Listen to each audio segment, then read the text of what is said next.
Welcome to Momentum Monday. Today is January 2nd, 2023. Happy New Year, Howard, and everyone watching. Sorry? Say Happy New Year. Happy New Year, buddy. What'd you do? You're out partying? Yeah, I went to a friend's house, so it was pretty good. I played some volleyball today, even though it's a bit cold, but it was worth it. Any resolution? I don't really have any specific resolutions. I'm just will continue to do what I'm doing. All right, take me through what you're seeing. So we're looking at a monthly chart of the S&P 500. So each candle is 1 month.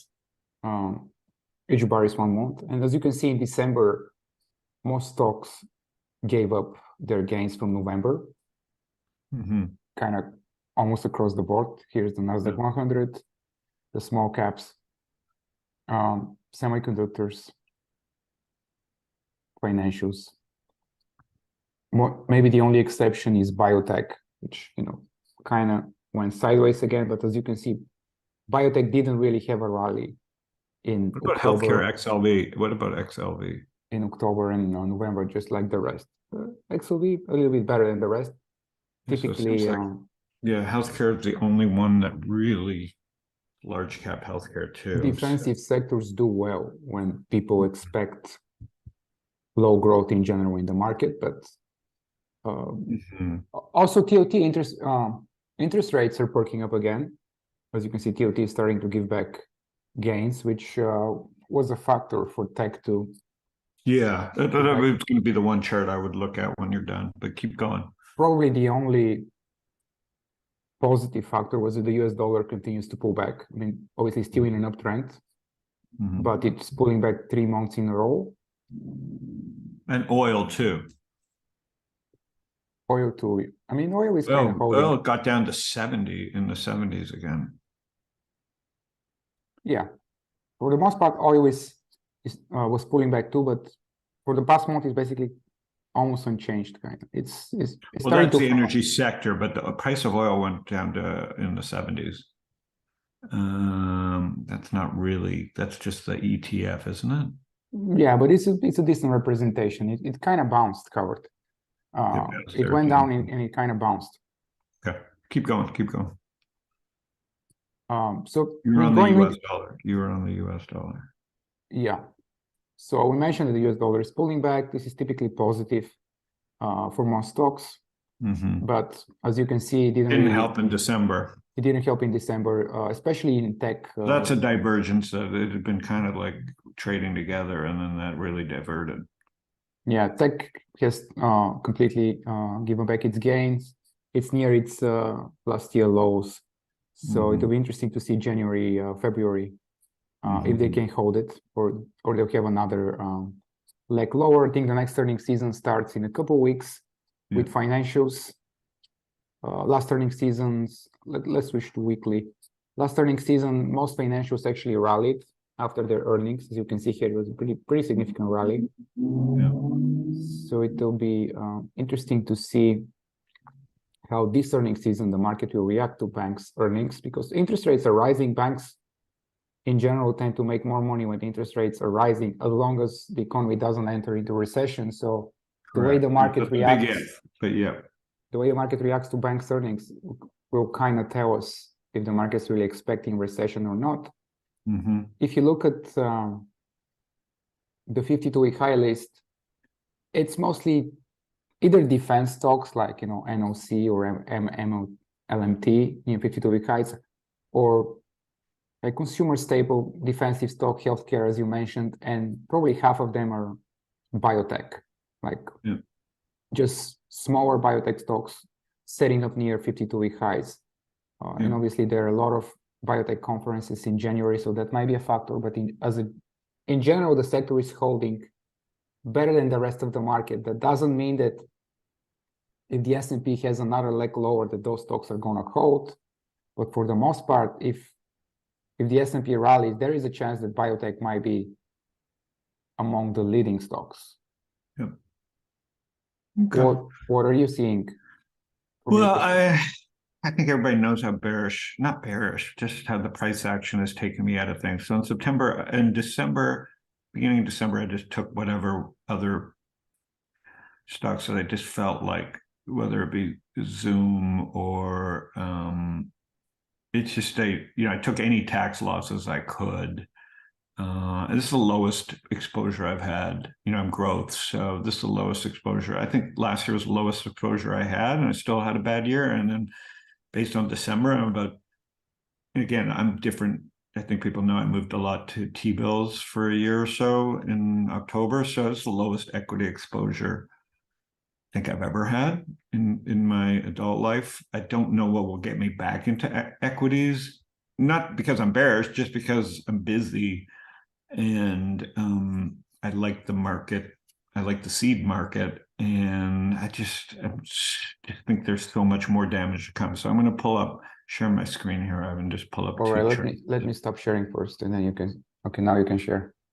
I've read so many year-end letters, just kind of doing my job preparing. So here's the monthly, the 30-year bond. Can you see that? Yeah, we can see it. Yeah.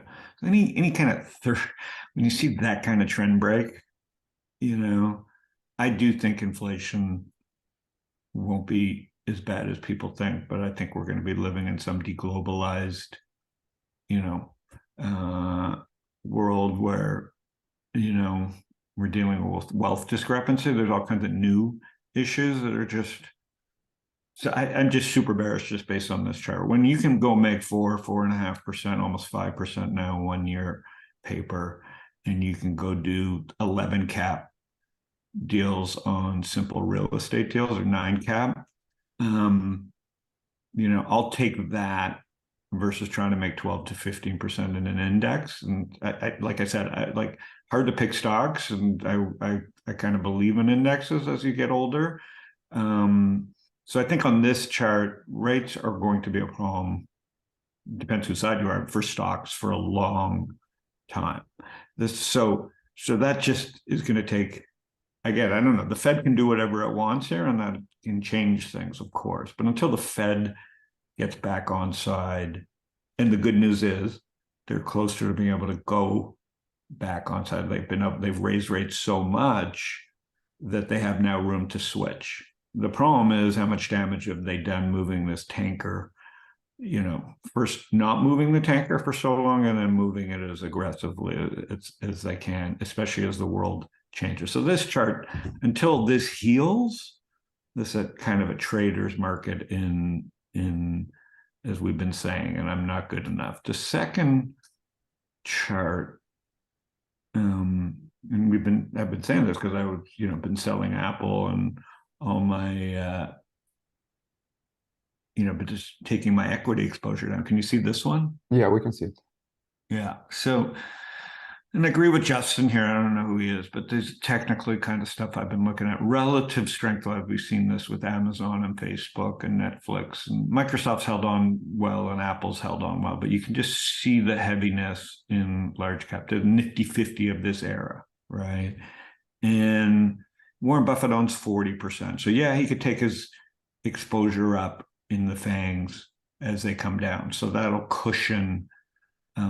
He's going to come after the FANG stocks because he's got so much cash, right? What he did to Apple, he can do to Microsoft and possibly Amazon. Like that's where, so their index buying will support these large cap tech, but I don't want to be in this crowded trade. And this is the most crowded trade of the last trend is the FANG. Okay. So,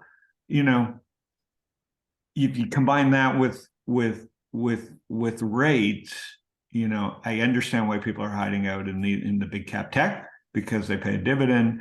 It's going to be hardest to beat them, but I think this is going to be the year where, and I'll go back to you. Those are two charts. Let me stop sharing my screen. Okay. Just pull up the S&P. This is going to be the year where earnings are the problem, and I don't know how to. They throw around these numbers where you just S&P earnings are going to be 2,200 or something. Okay, whatever. I mean, I don't believe any of the numbers are right, but I just think based on what I'm seeing in my portfolio and what I see with my own eyes and ears, if you're not LVMH, if you're not selling to the 1%, like, it's going to be tough to meet your numbers. And I think, like you said, the banks are probably in the best position because of rates, to meet or beat. But that's not good for the general economy, this new economy that we live in, where people need to have 3 jobs, and the side hustles are tougher because Facebook isn't around to go grow your business.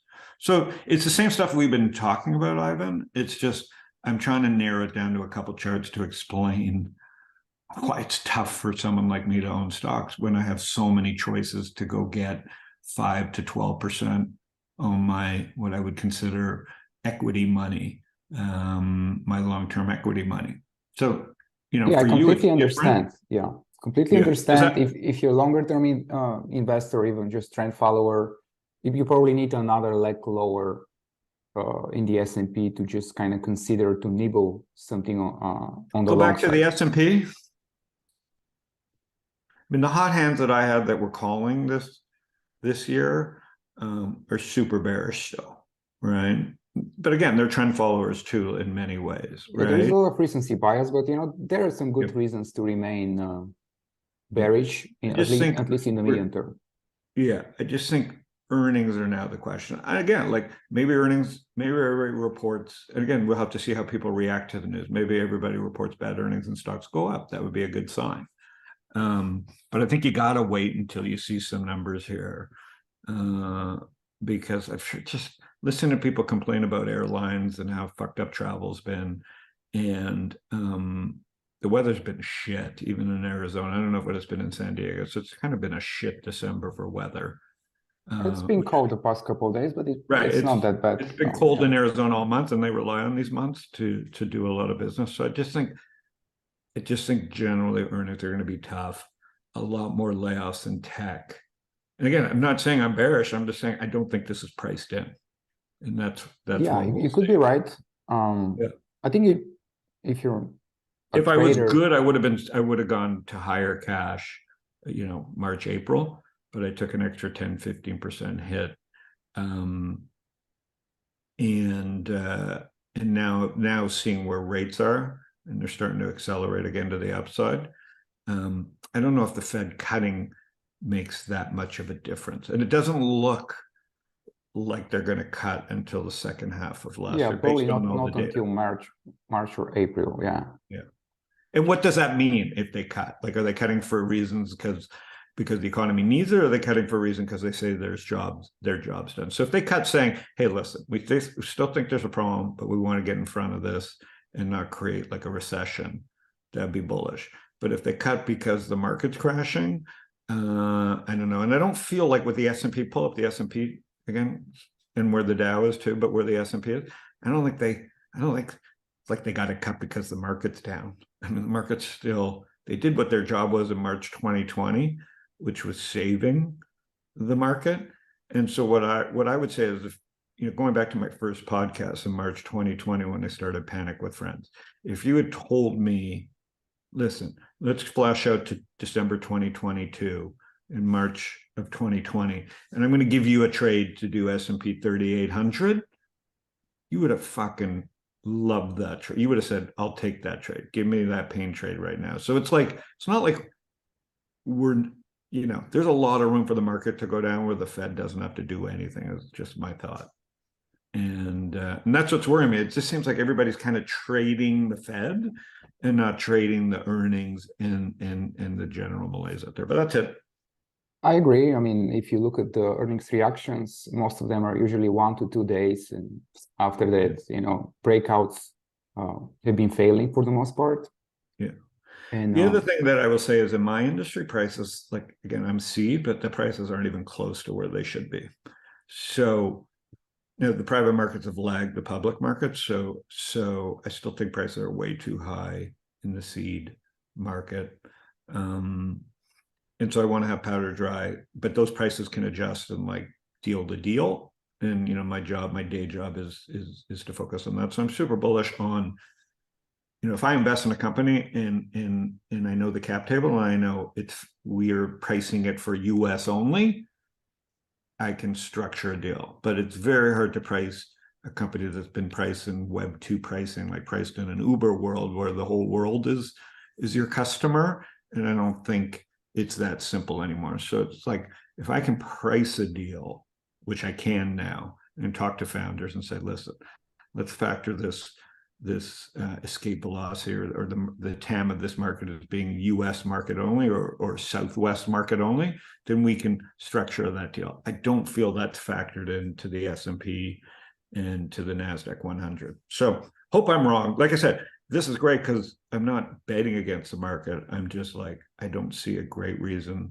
as a trend follower to get long. So the good news, is that your I hope I'm wrong. Your expectations are very low, which means that probably many people's expectations are very low. So it should be easier for the market to surprise on the long side, eventually down the road for this year at some point. Yeah, down the road eventually this year. I think people that buy stocks on dips here, should have an okay year for sure. It's just not a trade that I'm making for myself right now. So I think in a way, you could have said the same thing, like March 09. If you had invested in startups or tech stocks, you would have done great, right? And so my bet right now with my money is I'm going to be wrong. I'm going to do it in an area where I have more control, right?